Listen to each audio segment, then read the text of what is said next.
सभी को जय श्री राधे। पिछले अध्याय की कथा में आपने सुना कि नारद जी ने राजा पृथु को किस प्रकार कार्तिक मास के पूजन की विधि और उसका महात्मा बताया। आज श्रवण करेंगे कि नारद जी ने राजा पृथु को कार्तिक मास के स्नान की क्या विधि और क्या महत्व बताया है। आइए श्रवण करते हैं। नारद जी राजा पृथु से बोले, जब 2 घड़ी रात बाकी रहे तब तुलसी की मृतिका, वस्त्र और कलश लेकर जलाशय पर जाएं। कार्तिक में जहां कहीं भी प्रत्येक जलाशय के जल में स्नान किया जा सकता है।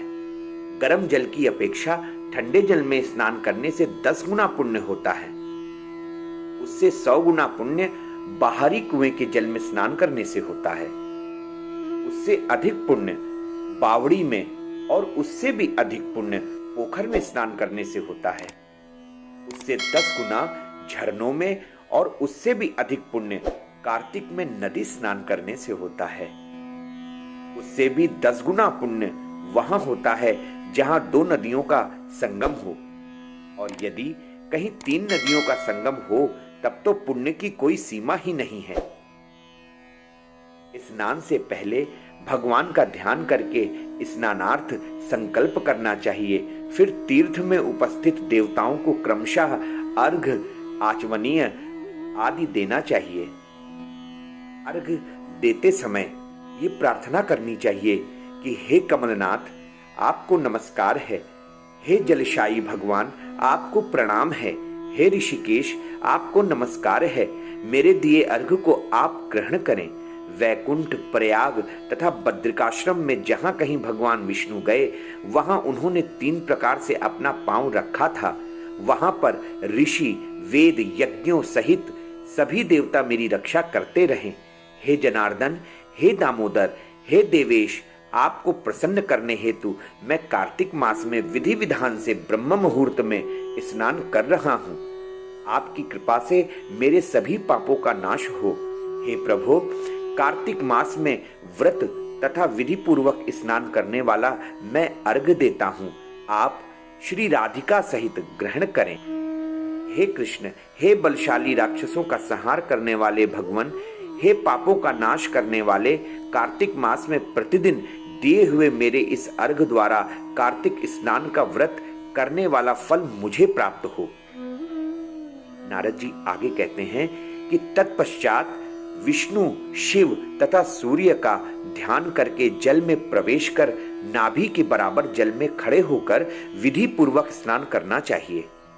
गृहस्थी को तिल और आंवले का चूर्ण लगाकर तथा विधवा स्त्री व यति को तुलसी की जड़ की मिट्टी लगाकर स्नान करना चाहिए। सप्तमी, अमावस्या, नवमी, त्रयोदशी, द्वितीया, दशमी आदि तिथियों को आंवला तथा तिल से स्नान करना वर्जित है।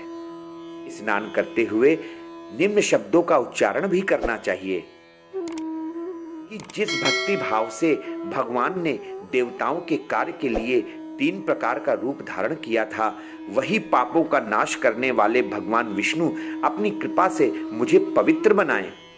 जो अमनुष्य भगवान विष्णु की आज्ञा से कार्तिक व्रत करता है उसकी इंद्रादि देवता भी रक्षा करते हैं, इसलिए वह मुझको पवित्र करें। बीजों, रहस्यों तथा यज्ञों सहित वेदों के मंत्र, कश्यप आदि ऋषि, इंद्रादि देवता मुझे पवित्र करें। अदिति आदि सभी नारियां, यज्ञ, सिद्ध, सर्प और समस्त औषधियां व तीनों लोकों के पहाड़ मुझे पवित्र करें। इस प्रकार कहकर स्नान करने के बाद मनुष्य को हाथ में पवित्री धारण करके देवता, ऋषि, मनुष्यों तथा पितरों का विधि पूर्वक तर्पण करना चाहिए। तर्पण करते समय तर्पण में जितने तिल रहते हैं उतने वर्ष पर्यंत व्रती के पितृगण स्वर्ग में वास करते हैं। उसके बाद व्रती को जल से निकलकर शुद्ध वस्त्र धारण करने चाहिए। सभी तीर्थों के सारे कार्यों से निवृत्त होकर पुनः भगवान विष्णु का पूजन करना चाहिए। सभी तीर्थों के सारे देवताओं का स्मरण करके भक्ति पूर्वक सावधान होकर चंदन, फूल और फलों के साथ भगवान विष्णु को फिर से अर्घ देना चाहिए। अर्घ देते समय उनसे ये प्रार्थना करनी चाहिए कि मैंने पवित्र कार्तिक मास में स्नान किया है। हे विष्णु, श्री राधा के साथ आप मेरे दिए अर्घ को ग्रहण करें। नारद जी आगे कहते हैं कि तत्पश्चात चंदन, फूल और तांबूल आदि से वेद पाठी ब्राह्मणों का श्रद्धा पूर्वक पूजन करें और बारंबार नमस्कार करें। ब्राह्मणों के दाएं पांव में तीर्थों का वास होता है, मुंह में वेद और समस्त अंगों में देवताओं का वास होता है।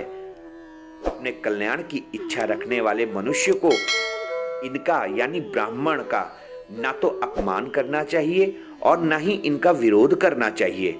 फिर एकाग्रचित होकर भगवान विष्णु की प्रिय तुलसी जी का भी पूजन करना चाहिए। उनकी परिक्रमा करके उनको प्रणाम करना चाहिए और ये प्रार्थना करनी चाहिए कि हे देवी, हे तुलसी, देवताओं ने ही प्राचीन काल से तुम्हारा निर्माण किया है और ऋषियों ने तुम्हारी पूजा की है।